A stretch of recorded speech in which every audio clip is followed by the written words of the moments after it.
Era casi imposible, ¿verdad? Cómo de pronto una persona que fue humillada por sus hermanos, como fue José a los 17 años de edad, termina en un pozo, y de ese pozo hubo una amenaza de muerte. Querían matar a su hermano porque lo odiaban, le tenían muchos celos y mucha envidia con respecto a Jacob, que amaba por encima de todos a José. Bueno, José de pronto, por la idea de uno de ellos, dice: mejor vendámoslo, y lo llevan, lo venden a una caravana de madianitas que estaban camino a Egipto. Ser empieza la historia de José. De eso a todos los tipos de servidumbre, esclavitud, todas las cosas que pasó José, de ser apresado José, de eso pasa a ser la mano derecha y casi la izquierda también del faraón de Egipto. Tiene José una fidelidad muy clara con respecto a Dios, que Dios es el que provee todo, y ve que Dios prospera su vida por esa fidelidad. Y prosperidad, cada vez que tenemos estas sesiones de enseñanza de Génesis con José, hablamos que prosperar en el sentido hebreo con respecto a esta lección significa ser poderoso. ¿Y ese poder de quién venía? De Dios. Entonces Dios daba poder a José para poder estar en cualquiera de los espacios de servidumbre, de humillación que estuvo, y hacerlo prosperar, y él también prosperar dentro de ese contexto, inclusive la cárcel. Muy bien, ahora lo tenemos a José, que ha revelado sueños, y esos sueños del faraón se han traducido en 7 años de abundancia y 7 años de escasez, a través de vacas gordas, de vacas flacas, de espigas llenas de grano y de espigas totalmente secas, reducidas, y las más flacas se comían a las más gordas. Y toda esa interpretación José supo decirle al faraón, en otras palabras, no sé yo, ahí estoy parafraseando, decía: él es el que da la interpretación de los sueños, él es el que dice, él es el que te dice qué tienes que hacer. Nunca se pone él por delante, José, habla de Dios y le da la gloria a él, ¿ok? Eso es lo que hace. Muy bien.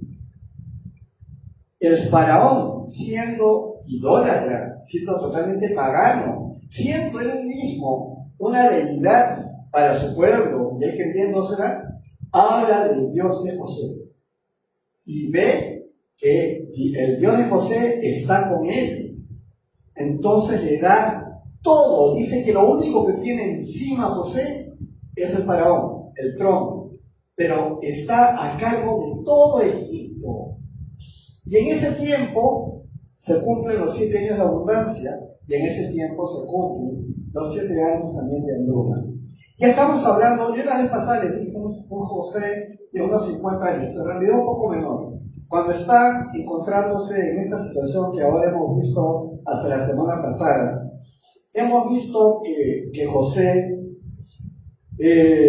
ha recibido a sus hermanos, que venían de parte de su padre Jacob, buscando, como todos los pueblos que venían a pedir alimento, muy bien administrado, muy bien guardado por José durante los 7 años de abundancia. Venían a comprar alimento para llevárselo a sus regiones. Ellos no reconocen a su hermano José. José los reconoce de inmediato y comienza a ponerles pruebas. En realidad, vemos un José que comienza a tener con ellos una actitud hostil, y lo dice la palabra, les habla de una manera muy áspera. Y bueno, ok, si a ti te ponen a los 17 años en un pozo, dicen que te van a matar, después dicen: no, no te vamos a matar, te vendemos y te lanzan por allá. Creo que pensarías también un poquito así como José, por lo menos al principio. Pero no vemos un José pecando, vemos a un José que está pensando: y ahora, Señor, ¿qué voy a hacer? Los tengo aquí, delante, a mis hermanos. Y todos los sentimientos de José comienzan a moverse. Así que él hace una pequeña actuación y les dice: yo creo que ustedes son espías. Ustedes han venido por un camino para ver nuestras partes vulnerables y vienen acá como espías. Y cuando ellos se defienden, mencionan que ellos son enviados por su padre, que es un buen hombre, muy recto, que ellos también lo son. Ya hemos visto que los hijos de José, de Jacob, no eran hombres muy rectos, ¿no? Hemos hecho un repaso de todas las acciones que habían cometido antes. Pero hablan entonces de que tienen un hermano menor llamado Benjamín y otro, algo así como que ya se murió, desapareció. Y ellos no saben, ¿no? Tampoco saben. Muy bien, pasan todas esas cosas y José dice, ustedes son espías. Así que primero los pone presos durante 3 días, pensando en mandar solamente a uno para que traiga a Benjamín, a ese hermano menor que dice que tiene, como una prueba de que están diciendo la verdad. Pero después de 3 días, José cambia y dice, váyanse todos y déjenme solamente a uno, Simeón. Claro, si lo ves bien, el camino sí era peligroso. Entonces, si mandaba solamente a uno, pues posiblemente le podría pasar algo en el camino. Ese es un pensamiento, es un comentario, no es una cosa que sea dicha en la Biblia. Pero vamos a darnos cabo si podría hacer eso.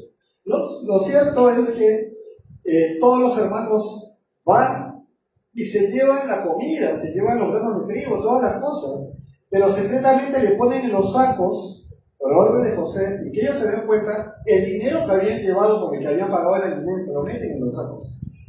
Ellos están yendo desde su padre, Jacob, a llevarles el alimento, pero también a decirles tenemos que volver, porque Simeón, tu hijo, está allá y llevando a Benjamín, y nos va a creer ese hombre que nos ha hablado tan serio, que está a cargo de todo. Así que el papá no los deja llevarse a Benjamín. Como que el papá dice, miren todo esto contra mí, del mal que me están haciendo. Me han perdido a José y ahora me van a perder a Benjamín. Todas esas cosas pasan. Y lo que hacen es, y eso es lo que viene a ser la entrada de este capítulo, consumen todo lo que han llevado poco a poco hasta que ya se va acabando. En esa parte del historia estamos. ¿Cuánto tiempo ha pasado desde que llegaron?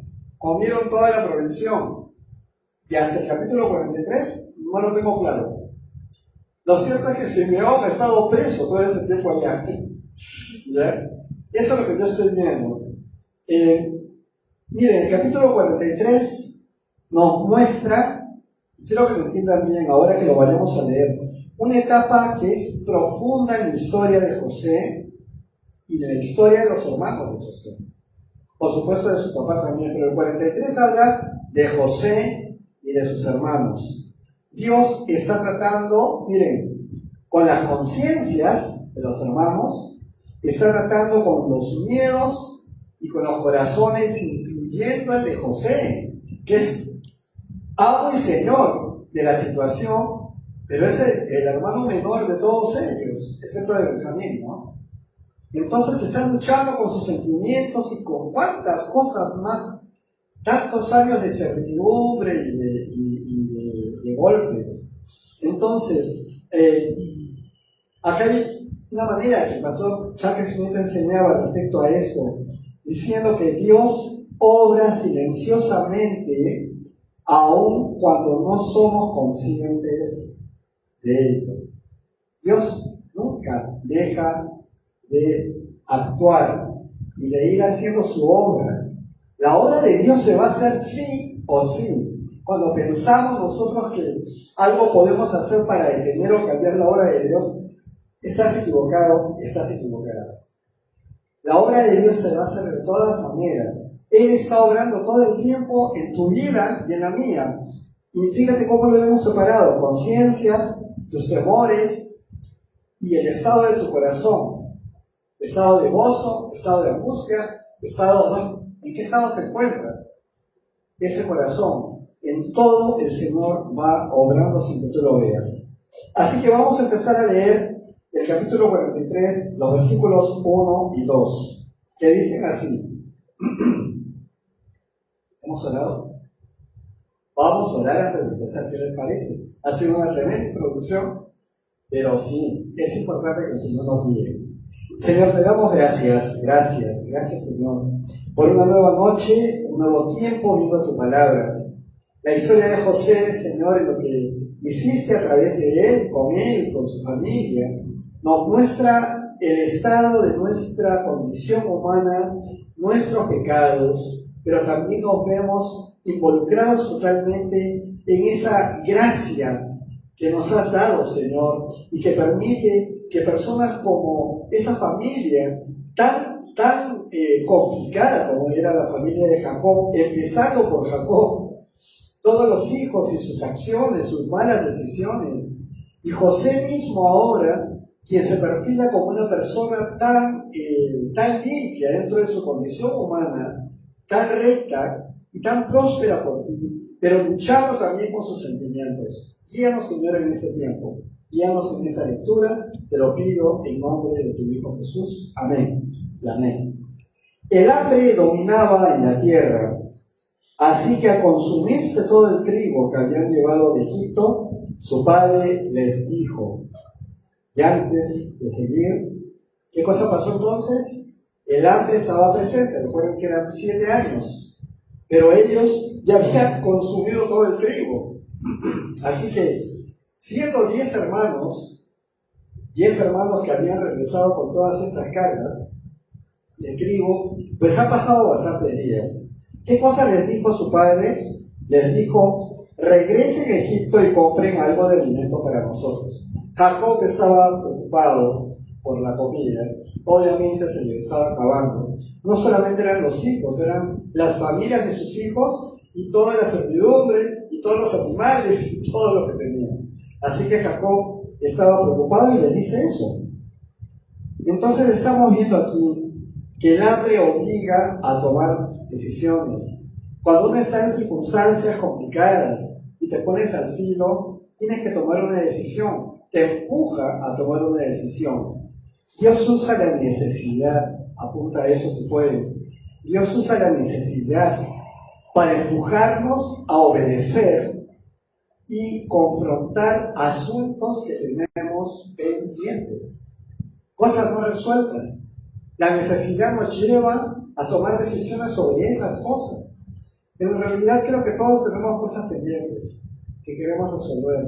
Y seguramente el día que ya estemos por cerrar nuestros ojos, si realmente has llevado una vida totalmente en relación con el Señor, le vas a decir, Señor, hasta aquí llegué, te entrego estas cosas para que no sean carga para mi familia, lo que no he podido resolver, lo pongo en tus manos, ¿no?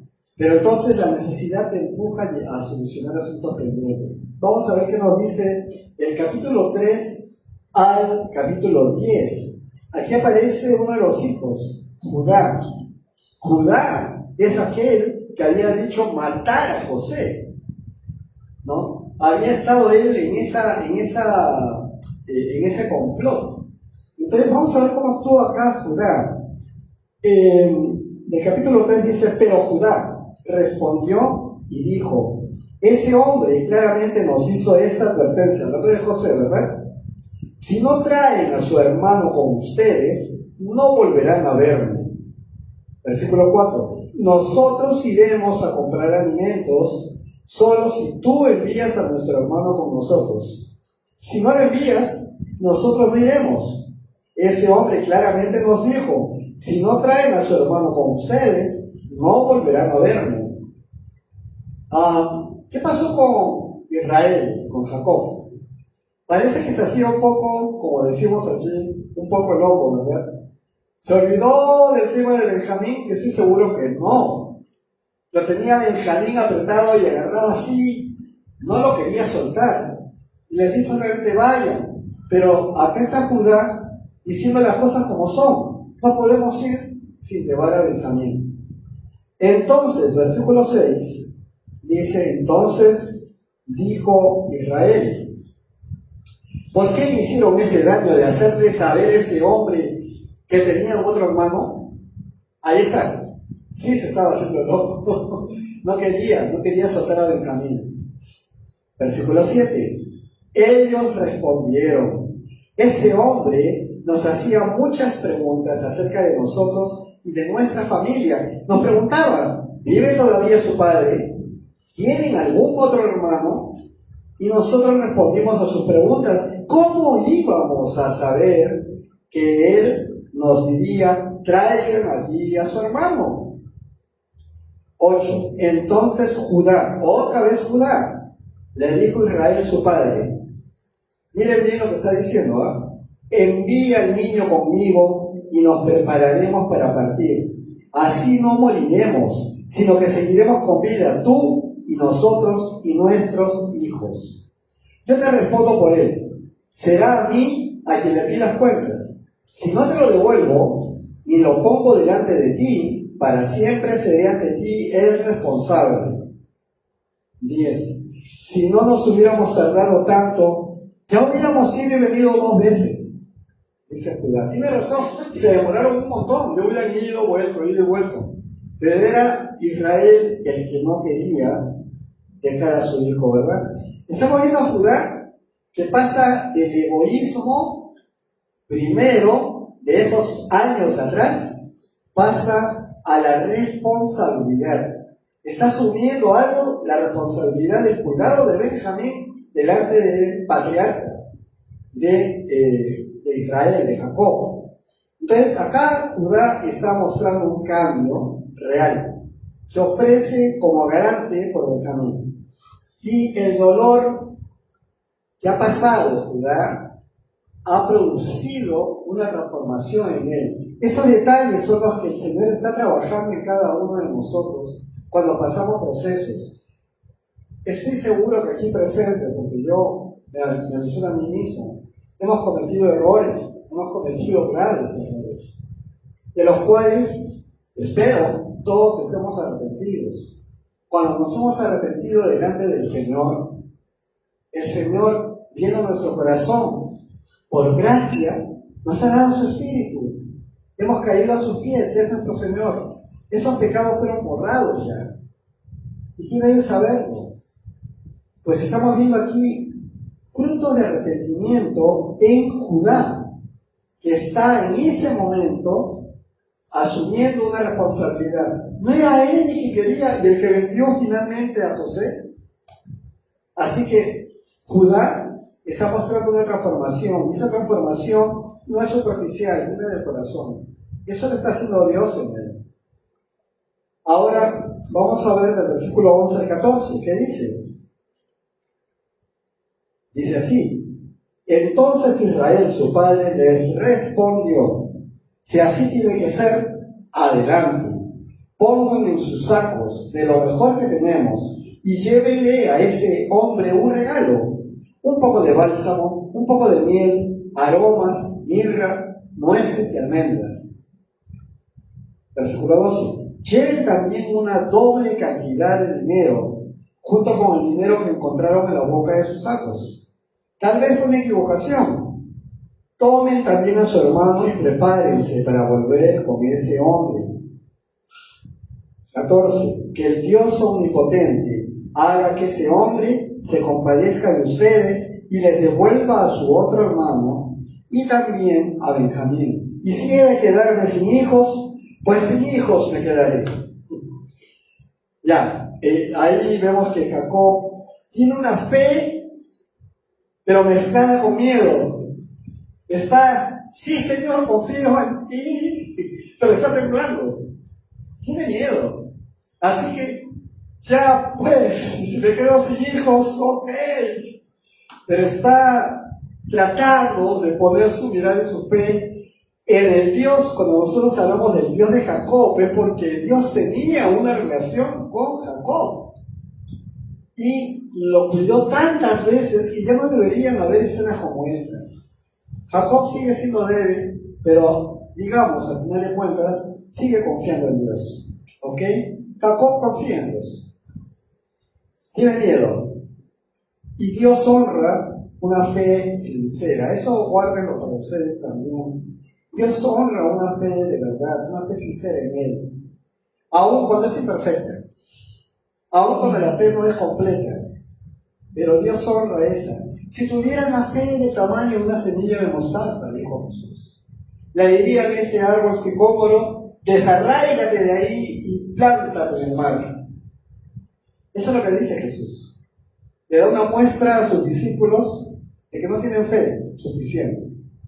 Dice que si tuvieran la fe, pero no les está diciendo ustedes no tienen fe, estaban con él, estaban caminando con él, así que él les dice que tienen una fe pero imperfecta, y de eso estamos hablando aquí. Es Jacob que mezcla el temor con la fe en Dios. Así que vemos del 15 al 25, vamos a leer 10 versículos. El versículo 15 dice: los hermanos tomaron consigo el regalo, una doble cantidad de dinero, y a Benjamín, y se dispusieron a partir hacia Egipto.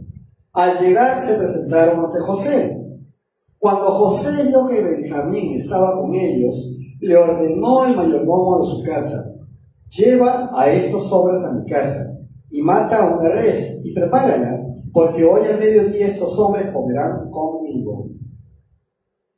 El mayordomo cumplió las órdenes de José y llevó a los hermanos a su casa. Al ver los hermanos que eran llevados a la casa de José, les dio miedo y dijeron: nos han traído aquí por el dinero que antes fue devuelto en nuestros sacos. Nos han tendido una trampa, nos atacarán y nos harán sus esclavos junto con nuestros asnos. Sacando conclusiones los hermanos, ¿verdad? Se acercaron entonces al mayordomo de la casa de José y a la entrada de la casa hablaron con él. 20. Le dijeron: ¡ay, Señor nuestro!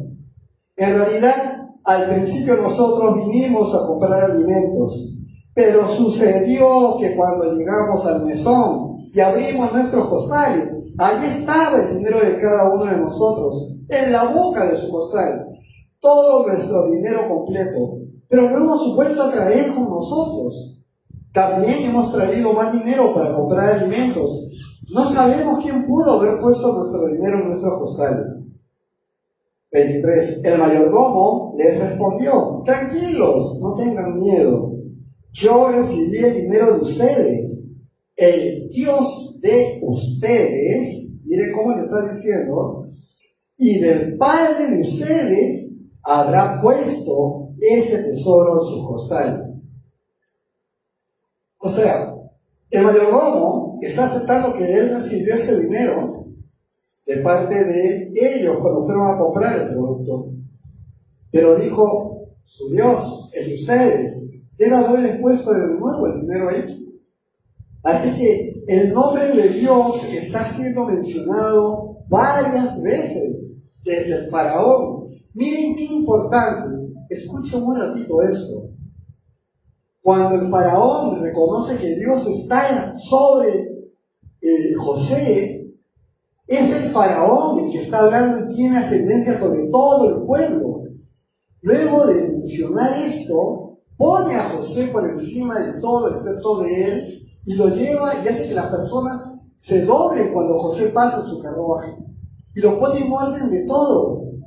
¿Quién está siendo exaltado más allá de José? ¿Quién? Dios, ¿verdad? Qué importante es dar testimonio de quién es el Señor. Qué importante, damas y caballeros presentes, tener muy claro que todo lo que hagamos, incluyo, antes de que sean sus nombres o el mío, debe ser el nombre del Señor que esté por delante. Y no como una muletilla que se repite, sino con una certeza de quién es tu dueño, de quién es tu Señor. Qué importante, ¿verdad? Entonces estamos viendo este actuar que el mismo mayordomo está sugiriendo que es Dios mismo el que les devolvió el dinero. Y les entregó a Simeón, por fin, les liberaron al hermano que estaba ahí, espera que lo recojan. Y les entregó a Simeón, 24. Y el mayordomo llevó a los hermanos a la casa de José. Allí les dio agua, y ellos se lavaron los pies, y él dio de comer a los asnos de ellos. Mientras esperaban que José llegara al mediodía, pues habían oído que allí habrían de comer, ellos prepararon el regalo. José está lleno de gracia. ¿Se han dado cuenta? José está lleno de gracia. Está lleno de gracia y está probando su corazón ante Dios. ¿Qué es lo que están viendo ustedes?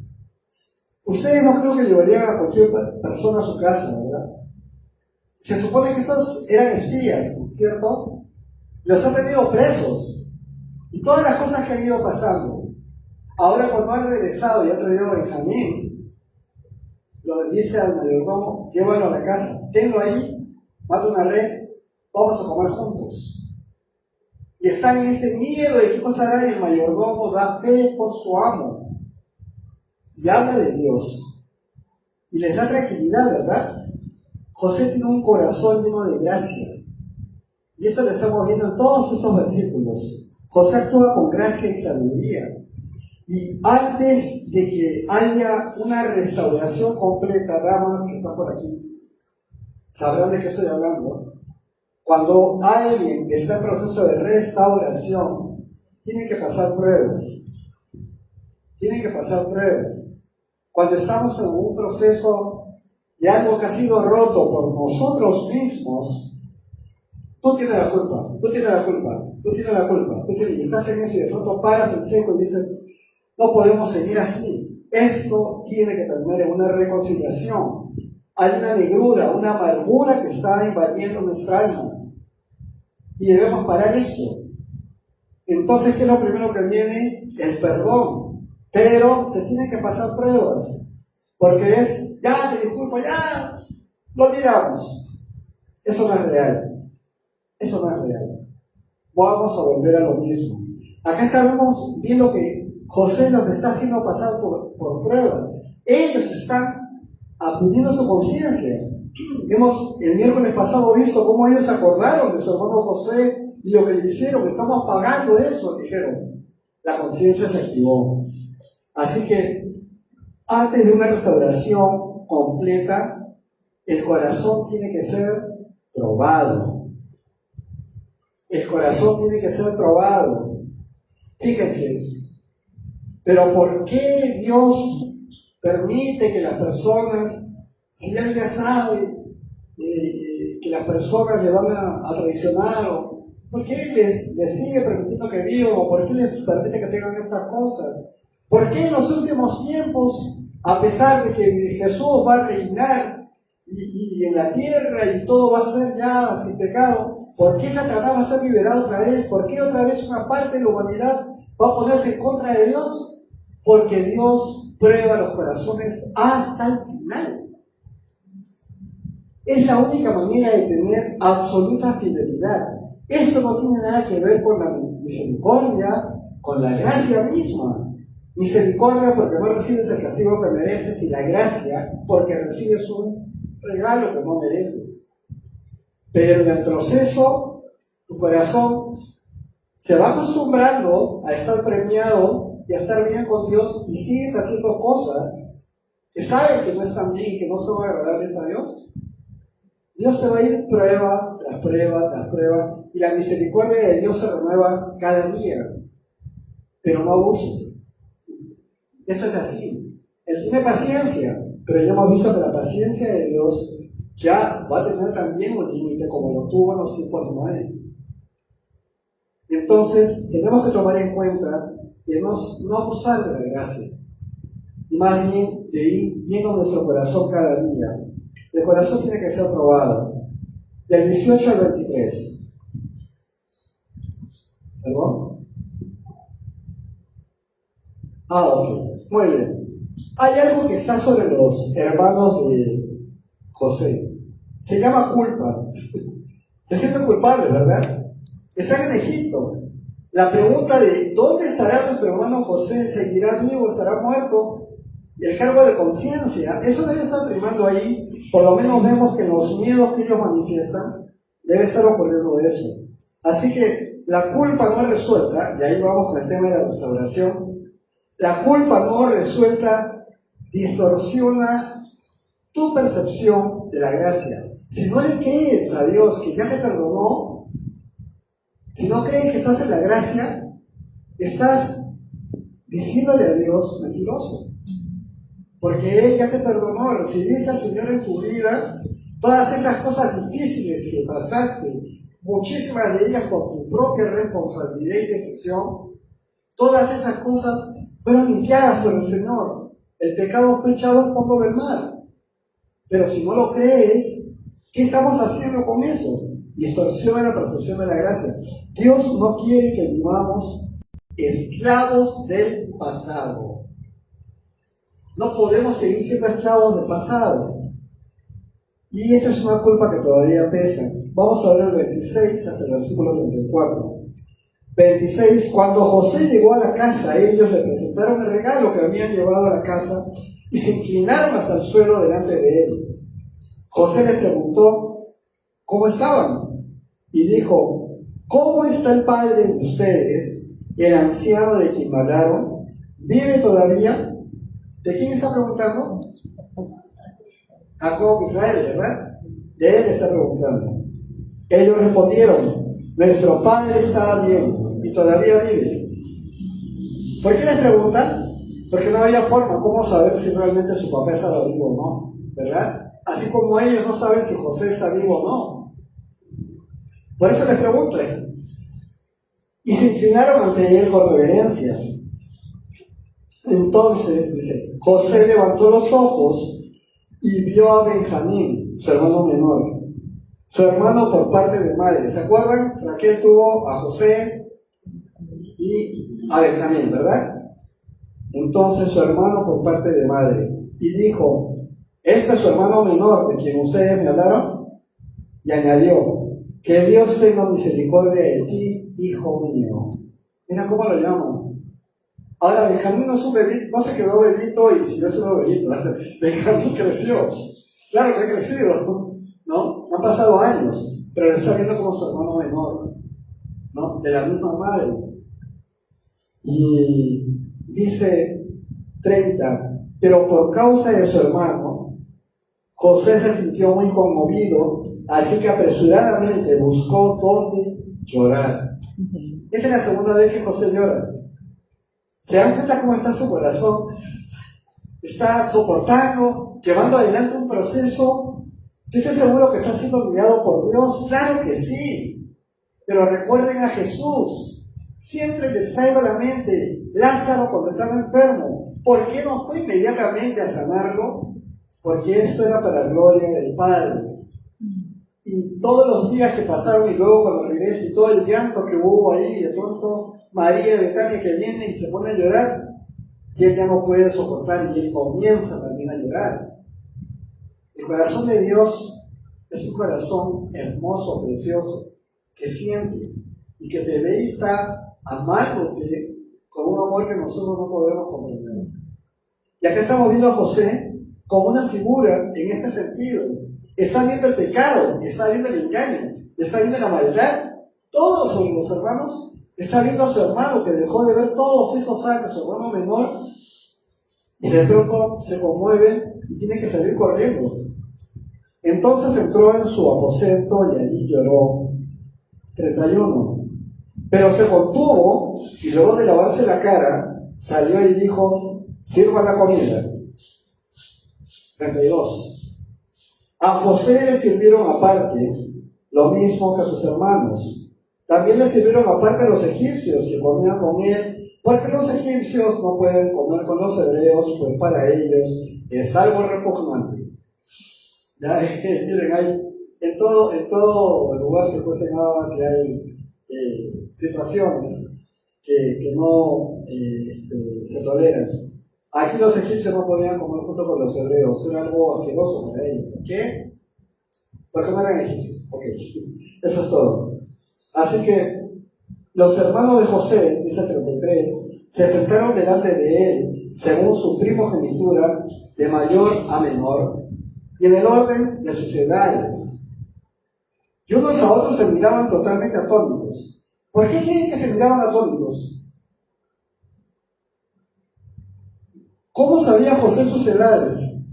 ¿Quién era el mayor? ¿Quién era el segundo? ¿Quién era el tercero? ¿El cuarto? Los pone en orden en la mesa y se quedan todos, oye, ¿qué pasa aquí? 34. José tomó de las viandas que tenía delante de él y se las dio pero la porción de Benjamín era 5 veces mayor que la de cualquiera de ellos. Y ellos bebieron y se alegraron con él. Benjamín, ¿no? El amado que recibe abundancia. Acá estamos viendo nuevamente, José era casi el último, era el hijo amado de Jacob, y Jacob lo amaba, lo cuidaba, le daba una túnica de colores, hacía todas esas cosas. Pero acá vemos ahora que él, en esa posición, está bendiciendo a su hermano menor. Y nadie sabe que es su hermano menor, menos que es hermano de todos ellos. Benjamín recibe gracia abundante. Y en esto radica la calidad del corazón del Señor. La madurez espiritual se muestra cuando celebramos la bendición de otros. Estamos viendo que hay un Benjamín que es el menor, que está recibiendo el amor del Padre, cuyo otro hijo, José, él mismo, es ausente. Y seguramente lo ha cuidado, pero ha habido mucho dolor en ese proceso, en esos años, por la pérdida de José. El mismo Jacob declaró estar en duelo, y toda la familia entró en duelo. Desde entonces, por la desaparición de José. Ahora que están sentados a la mesa, les sobreabunda. Les da todo. Y Benjamín recibe entonces gracia abundante. El hijo menor. Hasta aquí llega ese capítulo. Y hay una conclusión pequeña pero poderosa. Dios usa procesos para traer una restauración. Quienes están en algún proceso, tienen familia que están en algún proceso, tengamos paciencia. Y lo dice alguien que a veces no tengo mucha paciencia. Empiezo conmigo. Estaba escuchando a un hombre de un grupo evangelístico muy interesante que decía: ¿cómo tratas a tu hijo cuando viene y realmente ha roto todas las reglas y ya la hizo? Así realmente cometió todo lo que podía cometer delante. ¿Por qué me haces esto? ¿Pero cuántas veces, cómo tú has podido hacer algo así? Estaba escuchando eso y decía: más bien piensen cómo Dios te ha tratado a ti,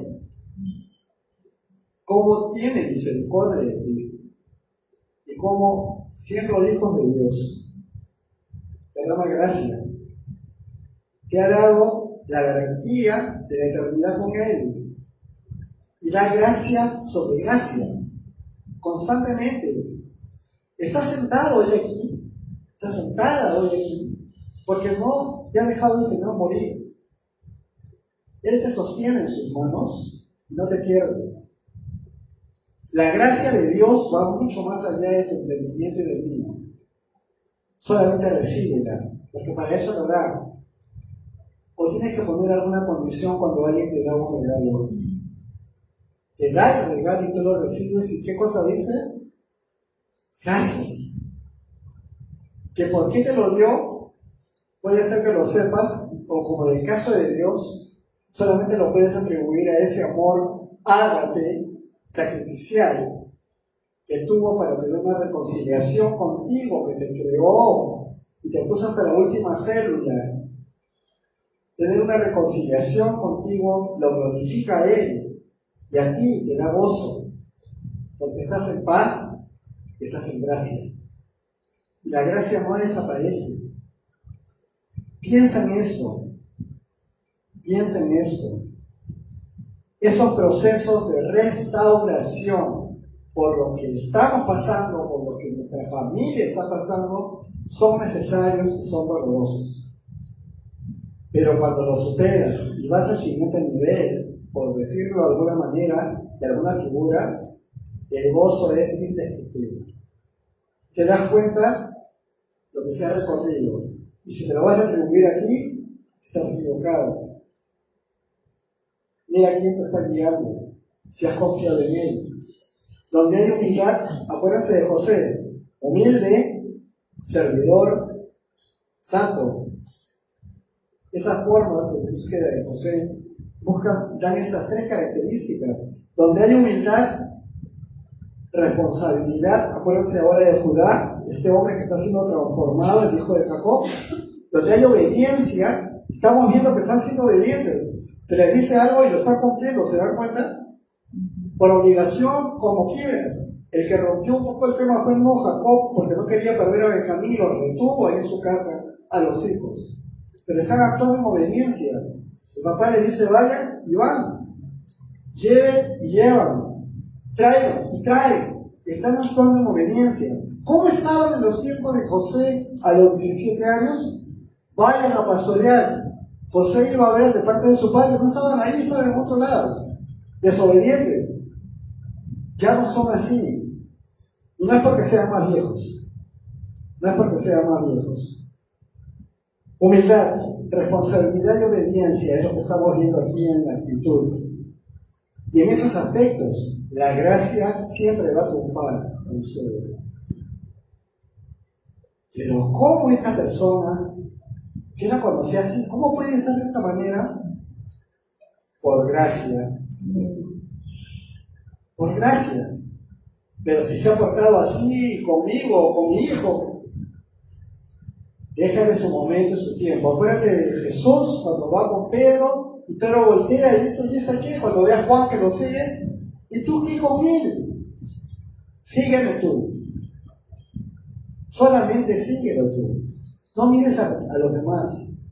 Deja y recibe y disfruta de la gracia de Dios que inunda todo.